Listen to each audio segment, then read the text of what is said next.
Assalamu alaikum wa rahmatullahi wa barakatuh. Muchos de nosotros tenemos familiares y seres queridos que no son musulmanes, ¿vale? O son musulmanes y no practican. Y esto no solo te ocurre en tu familia lejana, ¿vale? Sino que te ocurre en la familia directa a veces. Tienes hermanos, hermanas, tu padre, tu madre, si has abrazado el Islam. Y hay gente que no, básicamente que no es musulmana. Y a veces parece que entras en este estado de desesperación, de que crees que tienes que traerles al Islam a toda costa, ¿no? Y básicamente el tema del que quiero hablar es ese, ¿vale? Esta es una situación en la que nos encontramos muchas personas. Tienes seres queridos que están fuera del Islam, ¿vale? En fin, ¿cómo haces tú, por ejemplo, que una persona gravite hacia el Islam? Esa es la gran pregunta, ¿no? Porque al fin y al cabo, el poder que puedas ejercer sobre los demás puede ser puede ser coaccionando, puede ser obligándoles, siendo un pesado o forzándoles, o puede simplemente ser animándoles, ¿vale? Es decir, a través de tus acciones y de lo que dices, pues la otra persona se anima, o le animas explícitamente, verbalmente, o simplemente en tu forma de vivir y actuar, haces que esa persona vea algo que le atraiga, ¿vale?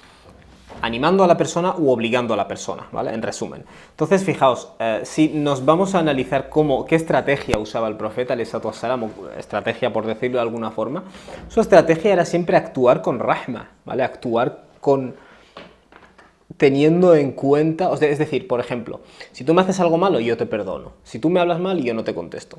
Si, yo qué sé, siempre utilizar este tipo de mecanismos que lo que hacen es impactar emocionalmente a la otra persona, ¿vale?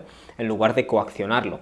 Y esto es importante tenerlo en cuenta porque es un hecho que cuando tú obligas o intentas coaccionar, provocas un efecto adverso, ¿vale? Provocas un efecto al revés, al esperado en la otra persona. O haces que te haga caso, pero se genera un rencor en esa persona. Esto ocurre un montonazo, ¿vale? Y esto no tenemos que ser ingenuos, ¿vale? Esto ocurre en el ámbito religioso también. Por cierto, no estoy hablando de casos específicos como pueda ser que tú tienes un hijo y le dices mientras vivas bajo mi techo no vas a beber alcohol, ¿vale? No estoy hablando de esas cosas, estoy hablando de adulto a adulto e intentar coaccionar a la otra persona para que haga lo que tú quieres, básicamente, o mantenga tus creencias o adopte tus creencias, ¿vale? Es más productivo tratar de encontrar una forma de influir a la otra persona o animarle a tomar una acción determinada que coaccionarle, ¿vale? Por ejemplo, insisto, si tú tienes una visión del mundo sólida o coherente internamente, eso es algo que a muchísima gente le falta. Cuando la gente ve que tú tienes una visión del mundo súper coherente, no te contradices en un momento respecto a otro y la forma en la que vives coincide con lo que dices, eso a la gente le impacta, ¿vale? No te das cuenta. Tienes, por ejemplo, una convicción racional, eres capaz de responder cuando la gente, por ejemplo, esas cosas te plantea dudas o controversias. Esas cosas impactan a la gente mucho más que ninguna coacción, al contrario, la coacción es una forma de expresar inseguridad, ¿vale? Esto es lo primero que hay que tener en cuenta.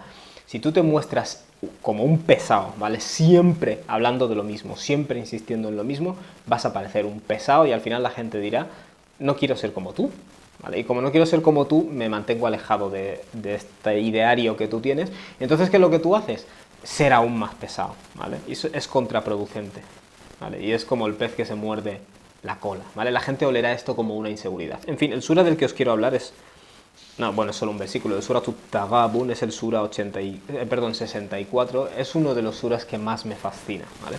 Este sura empieza hablando de que todo lo que hay en el universo pertenece a Dios. Él ha dado existencia al ser humano, ha dado forma, adaptación, y tiene conocimiento tanto de lo que se percibe, la materia, como lo que no se percibe, los pensamientos, todo eso, ¿vale? Es decir, una introducción a Dios, básicamente.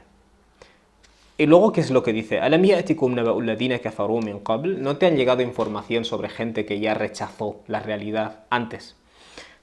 فَذَاقُوا وَبَالَ أَمْرِهِمْ وَلَهُمْ عَذَابٌ أَلِيمٌ, ¿vale? Y tuvieron que tragarse las consecuencias de sus malas acciones, ¿vale? Porque al fin y al cabo esto es una cuestión de que el profeta no vino a decir a la gente peinaos de una forma determinada, necesariamente.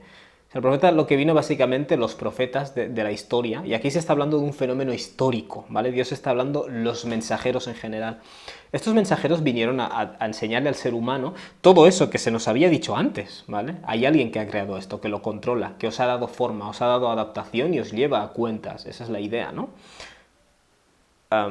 Y luego Dios nos dice, estas personas negaron la realidad y tal, y saborearon la consecuencia. ذَلِكَ بِأَنَّهُ كَانَتْ تَأْتِيهِمْ رُسُلُهُم بِالْبَيِّنَاتِ. Esto se debe a que solían llegarles esos mensajeros con pruebas, ¿vale?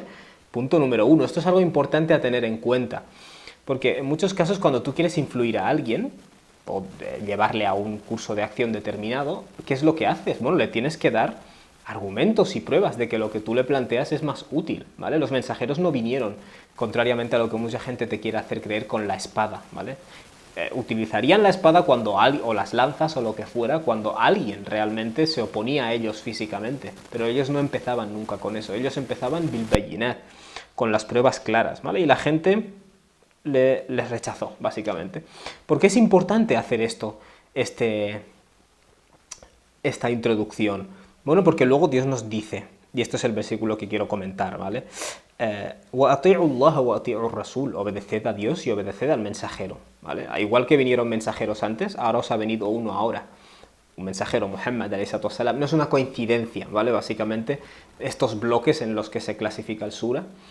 Pero luego Dios hace este hincapié interesante, فَإِن تَوَلَّيْتُمْ, y si te dan la espalda, en alusión al profeta alayhi salatu wassalam, فَإِنَّمَا عَلَى رَسُولِنَا الْبَلَاغُ الْمُبِينُ. Entonces, a nuestro mensajero, dice Dios, solo le corresponde transmitir de manera clara, ¿vale? Es decir, a él no le corresponde coaccionar. Entonces, fijaos, al propio mensajero se le está diciendo, se le dice a la gente obedeced, y luego se le dice al mensajero, es decir, y luego se nos dice, si dais la espalda, al mensajero solo le corresponde transmitir el mensaje, ¿vale? Si el profeta alayhi salatu wassalam hubiera usado la coacción, la gente se hubiera ido de su alrededor, ¿vale? El Corán mismo da fe de esto. ¿Qué es lo que utiliza él? En primer lugar, aporta las evidencias claras, ¿vale? Este Corán. Cuando la gente se opone, ¿qué es lo que hace el Corán? Bueno, pues si esto no es de Dios, intentad producir algo similar, ¿vale? Es decir, yo no te voy a forzar. Forzarte es una muestra de inseguridad por mi parte, ¿vale? Y eso es lo que quiero que entendáis, que mucha gente cuando os ponéis en plan pesados, o nos ponemos en plan pesado, predicador pesado, todo rato mandando cosas en WhatsApp, todo rato, a una persona que tú sabes que no es musulmana, ¿vale? Esa persona al final mirará esto y dirá, este tío es un pesado, ¿vale? Intentar hacer, ¿cómo se llama esto? Intentar coaccionar emocionalmente, intentar hacer que se sienta... abusar, por ejemplo, del miedo, ¿vale? El infierno, el infierno, el infierno, el infierno, el infierno. Hay un momento para el refuerzo positivo y un momento para el refuerzo negativo, ¿vale? Pero fijaos que nos dice el profeta alayhi salatu wassalam, dad buenas noticias, ¿vale? La tunaffiru, no asustéis a la gente, ¿vale? Es decir, esto es una cuestión de documentarte, de saber qué estrategias usar para da'wa, para llamar a la gente, y sobre todo de tú ejemplificar. Si tú ejemplificas una visión del mundo coherente, una vida coherente, unos valores coherentes con tu visión del mundo y una serenidad, ¿vale? Porque eso es lo que tú vas cultivando como musulmán y eso es lo que cuando la gente ve le llama la atención, ¿vale? Y a veces en nuestro déficit, a falta de estas cosas, ¿qué es lo que hacemos? Bueno, nos ponemos pesados, ¿vale? Ponerte pesado no va a servir, coaccionar no va a servir, va a ser contraproducente a la larga, ¿vale? Y es muy interesante la forma en la que Dios lo plantea aquí, justo después que nos dice Ya ayyuhalladhina amanu inna min azwajikum wa auladikum aduwwan lakum. Cabe la posibilidad de que tengáis enemigos dentro de vuestras familias, entre comillas, gente que os va a alejar del camino, ¿vale? Innama amwalukum wa auladukum fitna, siguiente versículo. Dentro de vuestra riqueza, de vuestro capital, de vuestro patrimonio, de vuestros hijos, hay fitna, se os pone a prueba, ¿vale? Es decir, tienes que tener en cuenta a veces que vas a encontrarte muchos de estos desafíos te los vas a encontrar en casa, en tu propia familia, ¿vale? Y tienes que saber cómo actuar, ¿vale? Tienes que mantenerte fiel a tus principios, ser coherente en lo que haces, que coincida con lo que crees y lo que dices, porque si no la gente lo va a ver. Y esas son las cosas que animan a otros a investigar, a conocer. Y ellos mismos vendrán a preguntarte, ¿vale? Insisto, por un lado puedes animar a la gente y por otro lado puedes coaccionarla, ¿vale? Yo te animo a que escojas el camino de animar a la gente o de ejemplificar para atraerlos, porque como escojas la vía de coaccionar, prepárate, tío, porque hasta tus propios hijos van a salir corriendo de este din. Simplemente quería daros ese consejo. Barakallahu fikum wassalamu alaikum.